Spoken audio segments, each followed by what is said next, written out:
Welcome back learners. तो आज हम IUPAC नोमेनक्लेचर करेंगे एल्केन्स का। ठीक है, तो सबसे पहले एल्केन्स क्या होती है। एल्केन्स होती है सैचुरेटेड हाइड्रोकार्बन्स, मतलब उसमें carbon carbon single bond present होता है। और जो अनसैचुरेटेड हाइड्रोकार्बन्स होते हैं जैसे एल्कीन्स, एल्काइंस है ना, जिसमें क्या होता है कार्बन कार्बन डबल बॉन्ड या ट्रिपल बॉन्ड भी प्रेजेंट होता है। ठीक है, तो हम सबसे पहले IUPAC नोमेनक्लेचर किसका करेंगे, एल्केन्स का, क्योंकि बहुत सारे पार्ट्स में हम इनको पढ़ेंगे बिकॉज ये बहुत कॉम्प्लेक्स हो जाएगा। अगर हम मिक्स करेंगे ना तो सब मिक्सअप हो जाएगा। ठीक है, तो हम इनको अलग अलग करके शॉर्ट शॉर्ट वीडियोस में पढ़ेंगे ताकि वो बोरिंग भी ना हो और आपको अच्छे से भी समझ आ जाए। ठीक है, तो हमने पहले 3 टर्म्स पढ़ी थी स्टार्टिंग में ही।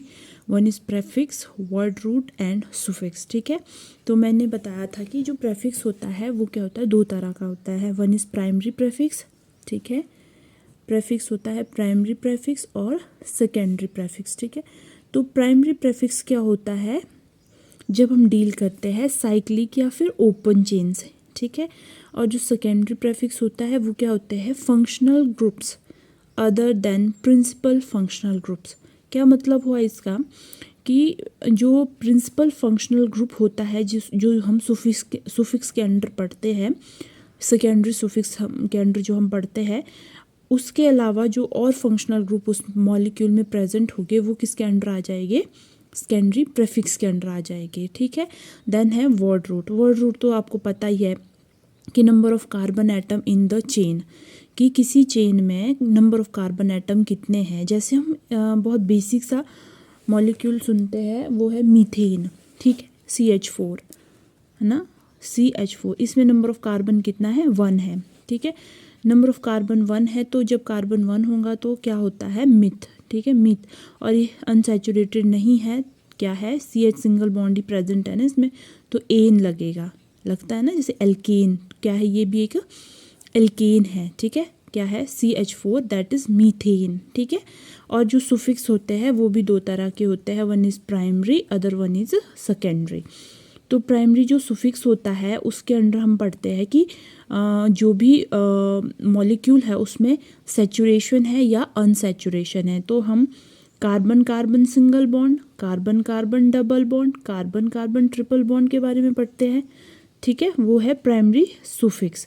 और सेकेंडरी सुफिक्स तो आपको पता ही है, functional group like aldehyde, alcohol, acid, ester, amide, ठीक है, एक्सेट्रा। ये है फंक्शनल सेकेंडरी ग्रुप और फंक्शनल ग्रुप्स है।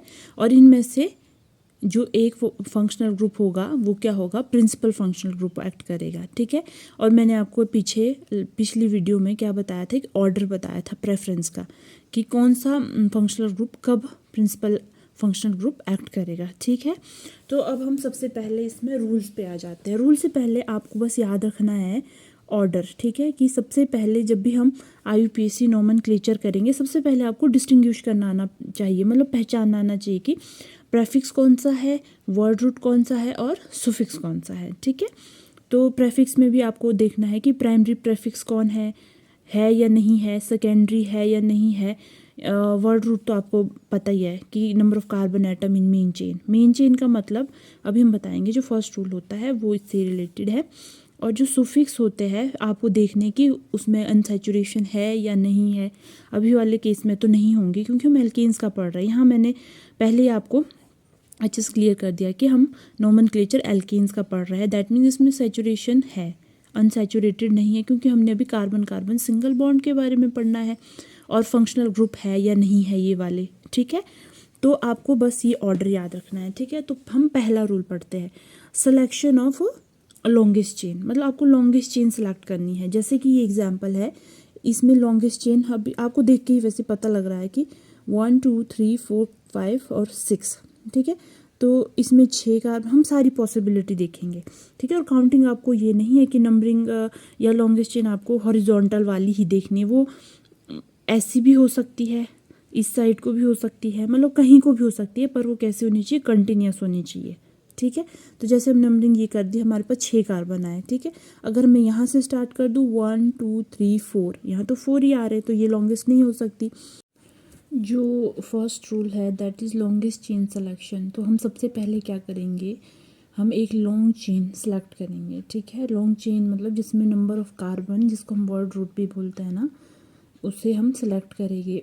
तो यहाँ देखो 1 2 3 4 5 6 है, ठीक है। नंबर ऑफ़ कार्बन इस हॉरिजॉन्टल लाइन में 6 है। अगर हम यहाँ से स्टार्ट करें 1 2 3 4 5 1 2 3 4, मतलब ये है जो सिलेक्शन ऑफ लॉन्गेस्ट चेन होगा ना, वो ऐसा नहीं है कि हॉरिजॉन्टली ही हम सेलेक्ट करेंगे कि एक सीधी लाइन में होगा, ऐसा नहीं है। वो इस तरीके से भी हो सकता है, वो इस तरीके से भी हो सकता है। अगर कोई लॉन्ग चेन अगर आ रही है इस साइड को या इस साइड को, तो हम उसको ऐसे भी सिलेक्ट कर सकते हैं, ठीक है। तो यहाँ देख के पता चल रहा है कि काउंट करके हमने देख लिया है कि ये वाली क्या होगी, लॉन्गेस्ट चेन होंगी, ठीक है। जो लॉन्गेस्ट चेन होंगी उसको हम पेरेंट चेन तो लॉन्गेस्ट चेन को हम पेरेंट चेन भी बोलते हैं, ठीक है। अब नेक्स्ट एग्जांपल में अगर हम देखें, नंबर ऑफ़ कार्बन को काउंट करें 1 2 3 4 5 6, यहाँ से 6 आ रहे हैं। अगर यहाँ से काउंट करें 1 2 3 4 5, तो लॉन्गेस्ट चेन कौन सी होगी, ये वाली, ठीक है। सेकंड रूल है लोएस्ट नंबर रूल, ठीक है। ये क्या बोलता है, जो हमारे पास सब्स्टिट्यूएंट्स होते हैं ना, सब्स्टिट्यूएंट्स कौन से होते हैं, ये वाले, जो ये है मिथाइल है, यहाँ पे ये वाला मिथाइल है, ये है, दीज आर सब्स्टिट्यूएंट्स। और लोएस्ट नंबर मतलब उन्हें हम जब नंबरिंग करेंगे ना, जैसे यहाँ पे हमने करी 1 2 3 4 5 6, तो यहाँ पे इसको थर्ड नंबर मिल रहा है, ठीक है। और अगर हम यहाँ से, क्योंकि नंबरिंग हम कहीं से भी कर सकती है, ऐसा मतलब फिक्स्ड नहीं है कि हमें यहीं से नंबरिंग करनी है, हम नंबरिंग कहीं से भी कर सकते हैं, बट हमें इस सब्स्टिट्यूएंट को लोएस्ट नंबर देना है, ठीक है। जैसे 1 2 3 4, यहाँ से क्या आ रहा है, फोर्थ नंबर पे आ रहा है। और अगर यहाँ से करें 1 2 3, तो यहाँ थर्ड नंबर पे आ रहा है। दैट मीन्स हम नंबरिंग इधर से ही स्टार्ट करेंगे, ठीक है। जब IUPAC नोमेनक्लेचर में हम इसका नाम लिखेंगे तो हम इसको 3 मिथाइल करके लिखेंगे, ठीक है। वैसे ही यहाँ पर 1 2 3, यहाँ पे ये आ रहा है सब्स्टिट्यूएंट थर्ड पोजीशन पे। अगर हम यहाँ से काउंट करें 1 2 3 4, तो आ रहा है फोर्थ नंबर पे। दैट मीन्स हमें क्या करना है, इसको लोएस्ट नंबर देना है, तो क्या आएगा, वो है 3, ठीक है। फिर एक और रूल आता है that is alphabetical order of substituent, ठीक है। तो यहाँ पे जो अल्फ़ाबेटिकल ऑर्डर का मतलब है, जैसे हम डिक्शनरी में होता है ना कि पहले ए अल्फ़ाबेट वाले वर्ड्स होते हैं, देन बी, ऐसे अप टू जेड तक, ठीक है। तो अल्फ़ाबेट जिस ऑर्डर में होता है कि पहले ए आता है, देन बी आता है, then C and so on, तो वैसे ही जो हमारे पास सब्स्टिट्यूएंट्स होंगे, ठीक है, तो उनका भी क्या होगा, जो हम नाम लिखेंगे, जैसे कि हमारे पास सब्स्टिट्यूएंट यहाँ पे 2 है, एक है मिथाइल, वन इज़ इथाइल, ठीक है, इथाइल। तो अब अल्फ़ाबेट में ई पहले आता है, एम बाद में आता है। दैट मीन्स पहले इथाइल को हम लिखेंगे, ठीक है, वो जिस मर्जी पोजीशन पे हो। ऐसा नहीं है कि जैसे मान लो यहाँ से अगर हम लॉन्गेस्ट चेन सेलेक्ट करें ना, 1 2 3 4 5 1 2 3 4 5 1 2 3 4 5, तो मतलब हम कोई भी लेंगे, सब नंबर 5 ही आ रहे हैं ना, तो हम ये वाली ले लेते हैं फॉर एग्जांपल मेन चेन। तो यहाँ पे सब्स्टिट्यूएंट 2 है, एक ही है मिथाइल, एक है इथाइल। तो हम नंबरिंग क्या करेंगे, हमें क्या सेकंड रूल बताता है कि हमें लोएस्ट नंबर रूल अप्लाई करना है, कि हमें सब्स्टिट्यूएंट को क्या करना है, लोएस्ट नंबर देना है। दैट मीन्स हम नंबरिंग यहाँ से स्टार्ट करेंगे 1 2 3 4 एंड 5, क्योंकि अगर हम यहाँ से स्टार्ट करते हैं ना 1 2 3, इसको थर्ड मिल रहा है, बट यहाँ से एक सब्स्टिट्यूएंट को सेकंड मिल रहा है। दैट मीन्स वो ये वाला ही ऑर्डर हमें फॉलो करना है अब, ठीक है।